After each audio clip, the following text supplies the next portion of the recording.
معززو تاسو په دې فیسبوک باندې په یوټیوب باندې وغیرہ وغیرہ سوشل میډیا باندې به تاسو لیدلی استادنا و استاد العلماء والطلباء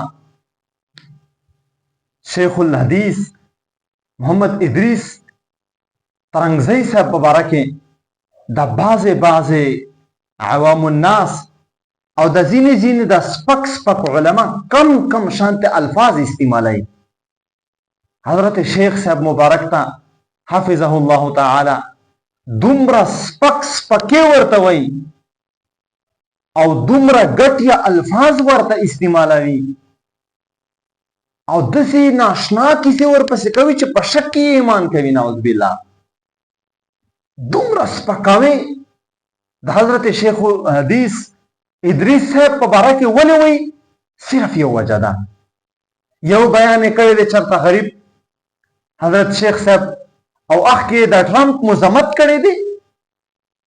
ما ته اوس پوره بیان بعینه به الفاظي یاد خو نه دی، خو د ټرمپ مذمت یې کړی دی او د عاصم منیر صاحب لږ تعریف یې کړی دی او ورسره د پاکستان یې لږ تعریف کړی دی.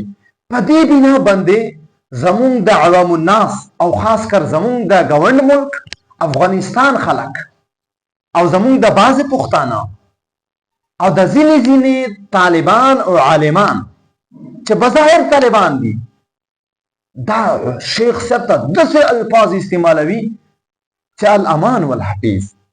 ګورې ما تاسو ته اول هم ویلي وو چې اختلاف رائے ساتل دا څه بد شی نه دی.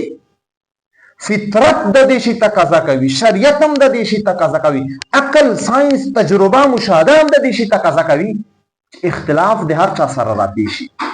غټ نه غټ عالم او استاد سره هم ستا اختلاف راتلی شي. دا څه بد نه دی. اختلاف رائے ساتئ خو په حدود کې دننه. اوس دومره د هزارو علماو او طالبانو او فاضلانو شیخ استاد او مربي ته دومره سپک الفاظ استعمالول د یو معمولی اختلاف په وجه نه، دا ګوره ډیره نازکه مساله ده. دومره ګستاخي او بې ادبي د حضرت شیخ صاحب مبارک. ګوره مونږ په تاسو باندې پاکستان نه منو، الله دې په تاسو په ورځ زندګۍ باندې نه ومني. او مونږ دا یاد ساتئ چې مونږ د افغانستان سره او د افغانستان ملت سره او د هغه اکابرو سره اصلافو سره مشرانو سره مینه ساتو او مونږ خپل مشایخ او خپل اکابر ګڼو.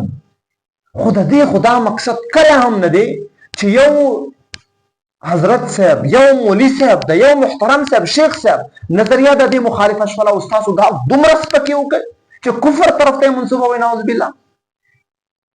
هغه دومره د دیني کارونه چې 24 غنټې قرآن او حدیث ته ناست قال الله قال الرسول وایي، تاسو په اوبو باندې یاوړل. ګورې اختلاف ساتئ، خپل ملک سره مینه ساتئ، بالکل یې وساتئ. مونږ پاکستان نه منئ، بالکل یې مه منئ.